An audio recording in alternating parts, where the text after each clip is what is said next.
2026 চনৰ অসম বিধানসভাৰ আগন্তুক নিৰ্বাচনৰ বাবে ভাৰতীয় জনতা পাৰ্টিয়ে কালিৰে পৰা ইয়াৰ নিৰ্বাচনী প্ৰচাৰ অভিযান আনুষ্ঠানিকভাৱে আৰম্ভ কৰিছে।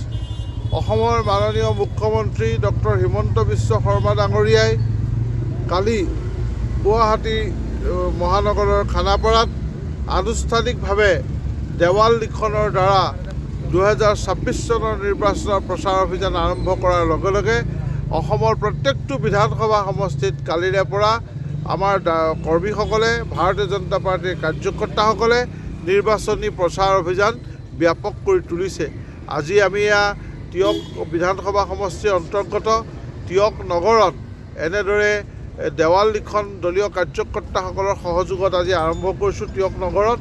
আৰু ইয়াৰ দ্বাৰা আমাৰ কাৰ্যকৰ্তাসকল যে আগন্তুক নিৰ্বাচনৰ বাবে সম্পূৰ্ণভাৱে সাজু, শাৰীৰিক, মানসিক আৰু লগতে সকলো ফালৰ পৰা সাজু হৈ উঠিছে, তাক সেই কথা কাৰ্যকৰ্তাসকলে প্ৰতীয়মান কৰিছে। মই সমূহ কাৰ্যকৰ্তাক আন্তৰিক ধন্যবাদ জনাইছোঁ। আৰু আগন্তুক নিৰ্বাচনত সুৰক্ষিত অসম, বিকশিত অসম আৰু আত্মনিৰ্ভৰ অসমৰ সংকল্প লৈ ভাৰতীয় জনতা পাৰ্টিৰ কাৰ্যকৰ্তাসকলে এনেদৰে এক নিৰ্বাচনী প্ৰচাৰ অভিযানত নামিবলৈ প্ৰয়াস কৰিছে।